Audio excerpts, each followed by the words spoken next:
Today I'm gonna talk about the history of the Yamaha T150, or also known as the Sniper 150, so stick around.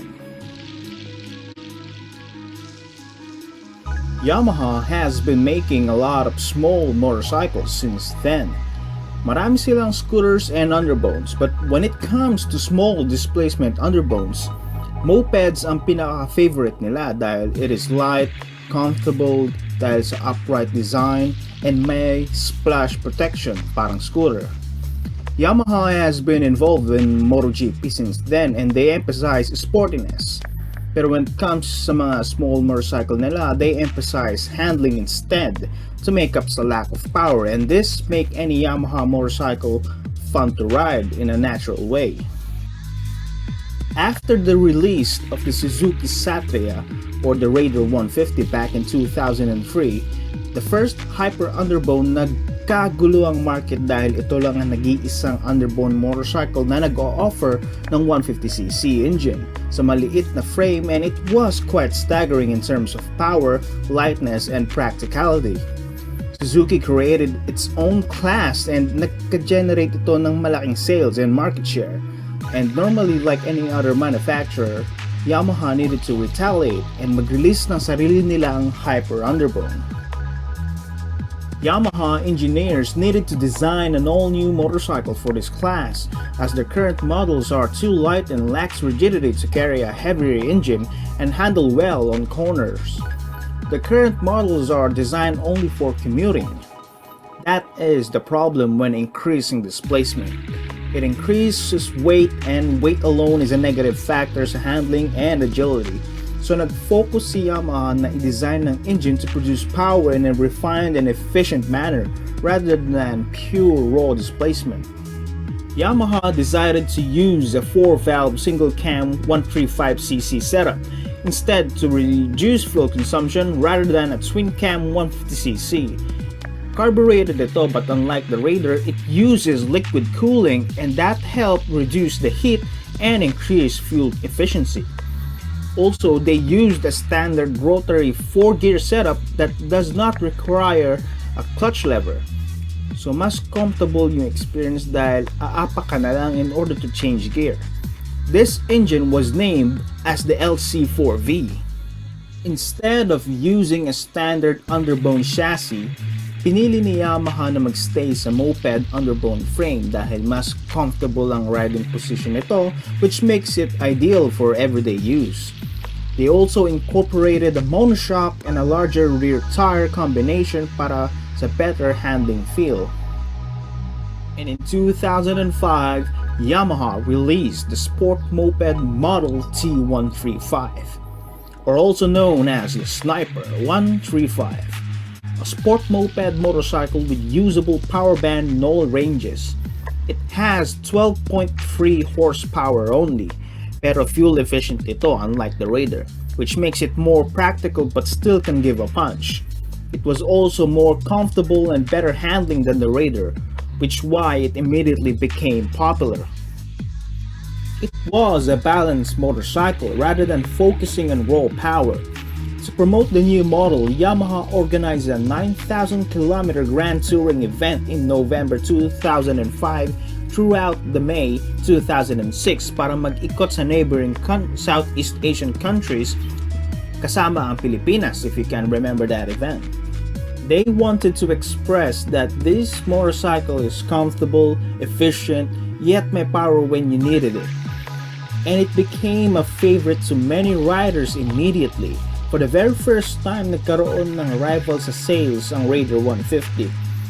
Hindi nito kaya makipagtapatan sa R150 directly in terms of power, but it was more comfortable and has usable power dahil tuned ang makina sa low to mid ranges, which marami rin na riders na mas gusto ito rather than raw power.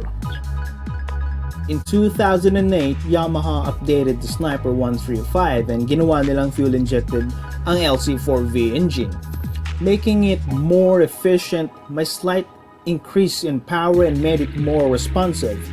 It was the second underbone motorcycle to have fuel injection, and back then, pag naka-fuel injected ang motor mo, it was already considered as a luxury dahil optional lang ang fuel injection and it can make the motorcycle more expensive to make. When the fuel injected version arrived in the Philippines, it was an instant hit dahil napaka-advanced ng motor na ito. But many, if not some, are still doubtful dahil nasanay sila sa reliability and hindi komplikado na carburetor fuel system, which why the Raider R150 still enjoys sales back then even with the presence of the T135. In 2011, Yamaha gave the Sniper a major facelift and livery. Mas naging pogi ito. But the major thing that made it more appealing ay binigyan nila ito ng additional final drive, which makes it 5 gears overall. And Yamaha dropped the rotary manual setup and gave it a full clutch system, giving the rider full control with the motorcycle. This appealed sa maraming riders, lalo na sa mga rider na prefer ang full manual. The Sniper 135 suddenly became more popular when its compact fuel injection system showed everyone that it can be reliable as a carburetor. And like the Raider 150, the Sniper is involved in many international and local races, both legal and illegal. Yamaha even held their own one-make races with Rossi himself trying the motorcycle to show everyone na hindi basta-basta minamaliit ng Sniper porket 135 lang ito. It lacks the raw power of the Raider pero magandang handling nito in many ways like a Toyota AE86. But the fans want more, and the Sniper is growing nearly a decade old already and scheduled to be discontinued in 2016. So Yamaha engineers goes back to the drawing board and design its ultimate successor, which will improve the motorcycle overall and even competes its direct rival in terms of power once and for all. Yamaha secretly started the project in 2014. Their objective was to recreate the T135 Sport Moped into a worthy successor to compete against its rival, but this time Yamaha wanted to create a proper hyper underbone. The first problem was the engine. If they increase the displacement, that could increase weight, and weight alone is a negative factor to many things in a motorcycle. But engineers determined na ma-counter ang weight nito, so they proceed to use a 150cc. Rather than designing an all-new engine, they used the 150cc version of the LC4V found on the Vixion model, the Sniper 135's backbone cousin. This engine produces 15.4 horsepower.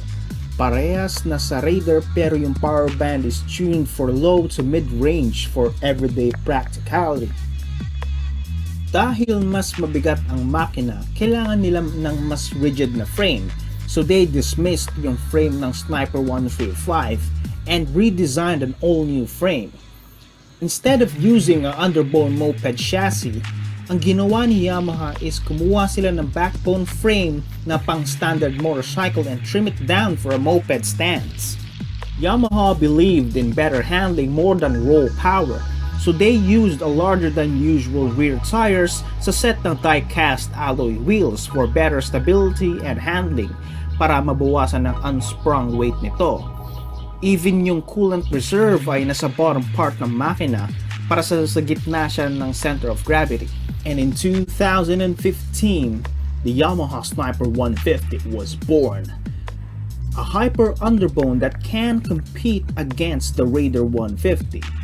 Taking design cues from the Yamaha R1, naging kaakit-akit ito sa marami dahil napaka-pogi and sporty ng design.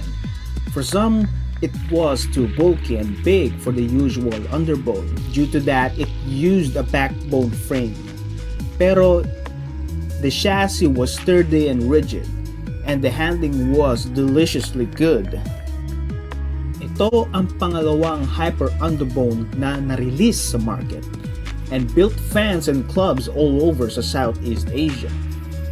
It was a hyper underbone na may usable power sa low to mid-range, magandang fuel consumption, may comfort ng backbone motorcycle, and kayang makipagsabayan sa Raider R150. It was an absolute success dahil ang sales number nito ang testament sa success ng project. Yet again, the sport moped was involved in many competition races, drag racing, and tuning alike. It was a worthy successor to the T135 model, as the following year, Yamaha has discontinued the old Sniper 135 after a decade of production. In 2019, Yamaha facelifted the Sniper 150 and gave it a larger front tire, an LCD dashboard, and a new LED headlamp, plus multiple liveries and colors to choose from, depende sa taste ng rider. The Sniper gained the status and symbol of innovation sa underbone class dahil ito lang ang naging isang nag-innovate nito and hindi nakakasawa ang looks, making it a favorite of many riders for years to come. That is the story of the Yamaha Sniper 150. If you are an owner of the legacy Sniper 135, tell us your story nung una mo itong binili at bakit ito ang pinili mo rather than buying a Raider. I-share nyo ang story ninyo with the Sniper on the comment section below, and thumbs up if you like this video and subscribe to my channel for more content every week. Cheers!